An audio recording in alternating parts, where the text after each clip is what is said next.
Volám sa Oliver Pongrác, som konateľom a zároveň majiteľom spoločnosti Groposlovakia SRO. Táto spoločnosť sa zaoberá rozvozom námorných kontajnerov. Ako dopravca som vyše 25 rokov na trhu. Využívame pohonné hmoty od spoločnosti OMV.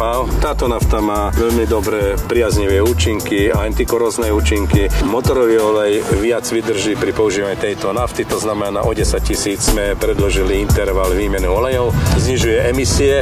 Pri meraní noriem stále bez problémov prejdeme cez kontroly. To znamená, že doporučujem každému dopravcovi a už neplánujeme meniť iného dodávateľa ani iný typ pohonnej hmoty.